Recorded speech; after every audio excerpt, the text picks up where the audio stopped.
Memang ini tahapan-tahapan, nggak ada transisinya, dan harus berani kita mengatakan tidak, seperti pada saat nikel kita bilang tidak. Meskipun kita digugat di WTO, nggak apa-apa. Yang nikel-nikel kita, barang-barang kita, mau kita jadikan pabrik di sini, mau kita jadikan barang di sini, hak kita dong. Sekali lagi harus punya keberanian. Jangan sampai kita grogi gara-gara kita digugat di WTO. Jadi siapkan lawyer yang kelas-kelas internasional, nggak kalah kita.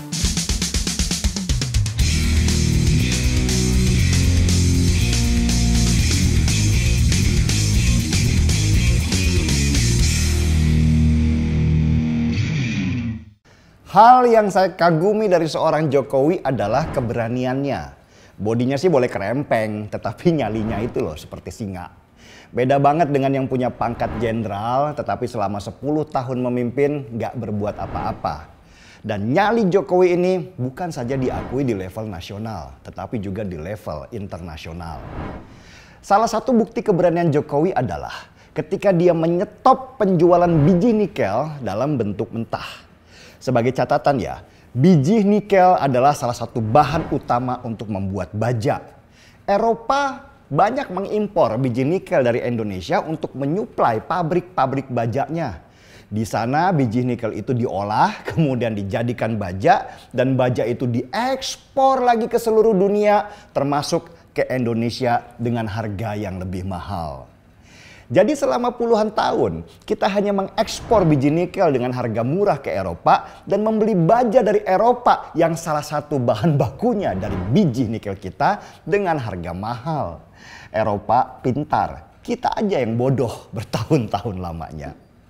Kenapa kita bisa bodoh? Karena kita sengaja membodohi diri. Kita selama puluhan tahun lebih senang menguras sumber daya alam kita lalu menjualnya ke negara lain. Dan dalam penjualan ini banyak pejabat dan mafia yang bermain lewat komisi. Sehingga tidak ada yang mau mengubah rule of the games dalam permainan tambang seperti ini. Pejabatnya dibuat kenyang sehingga nggak mau belajar.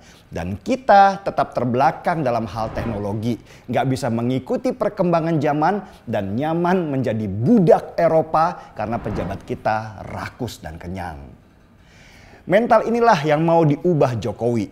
Per Januari 2020 lalu keluar aturan biji nikel dalam bentuk mentah tidak boleh lagi diekspor ke luar negeri. Yang boleh diekspor hanya yang sudah melalui proses setengah jadi atau sudah diolah sehingga harga jualnya pun beda. Jauh lebih mahal dari sekedar bahan mentah. Dan perintah Jokowi ini membuat Eropa marah besar. Mereka ngamuk karena industri baja mereka bisa kolaps. Indonesia memegang hampir 30% kapasitas ekspor biji nikel di dunia. Dan itu sangat berpengaruh sekali di Eropa. Karena mereka biasanya beli biji nikel dalam bentuk mentah dengan harga murah. Sekarang mereka dipaksa untuk beli biji nikel yang sudah diolah dengan harga yang mahal. Sesudah peraturan larangan ekspor biji nikel itu keluar, Eropa pun langsung menggugat Indonesia ke WTO atau World Trade Organization atau Organisasi Perdagangan Dunia. Indonesia dianggap mematikan industri baja di Eropa. Tapi disinilah saya kagumnya sama Jokowi. Dia nggak gentar dan sama sekali nggak takut disomasi. Dia malah menantang Eropa dengan mengirimkan pengacara-pengacara mahal kelas dunia untuk membela Indonesia di pengadilan. Kenapa harus pengacara mahal kelas dunia yang dipakai oleh Indonesia?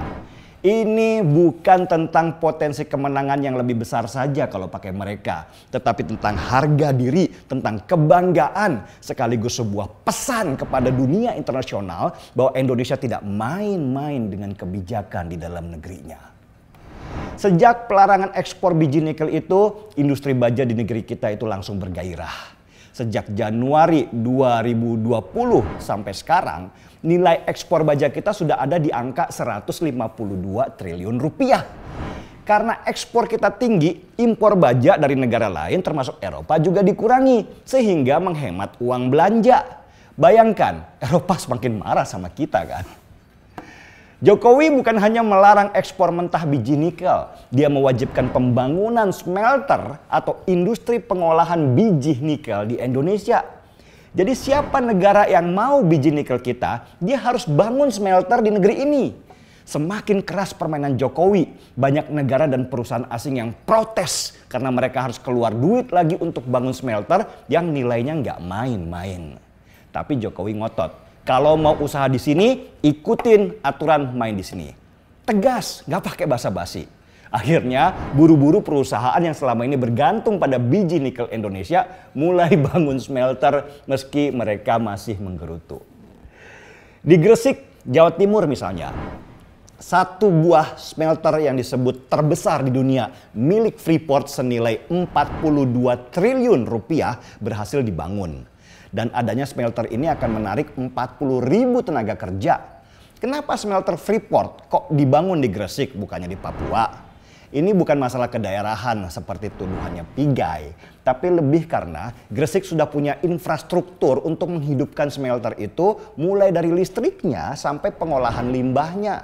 Sementara Papua sampai sekarang masih dibangun jalan-jalan supaya terkoneksi ke daerah-daerah. Itu belum gila. Yang lebih gila lagi, Jokowi nanti tidak ingin biji nikel dan hasil tambang lainnya dalam bentuk setengah jadi sudah diekspor. Dia memaksa ekspor itu sudah barang jadi. Misalnya ya, baterai mobil listrik. Siapapun perusahaan luar yang mau produksi baterai mobil listrik dan menggunakan biji nikel di Indonesia harus bangun pabrik di sini. Nggak boleh bijinya diekspor terus mereka bangun pabrik di negara lain. Lu mau bijinya, silahkan bangun di sini teknologinya. Biar sekalian bisa alih teknologi. Seandainya konsep Jokowi ini sudah dijalankan sejak Soeharto sampai SBY berkuasa, pasti sejak lama kita sudah menjadi negara maju. Bukan sibuk jual-jual hasil tambang dan dapat komisi doang. Memang cara berpikir mereka beda. Ada presiden yang ingin membangun bangsa dan ada juga presiden yang sibuk keruk-keruk untuk menggendutkan perut pribadinya. Saya sih berharap pemimpin negeri selanjutnya kelak bisa meneruskan apa yang Jokowi cita-citakan untuk Indonesia Jaya. Bukan sibuk mainkan politik identitas supaya negeri ini terus-menerus dirampok dan dijajah. Karena itu kita pilih pemimpin yang punya visi sama dengan presiden kita sekarang nanti di 2024. Setuju? Mari angkat cangkir kopinya.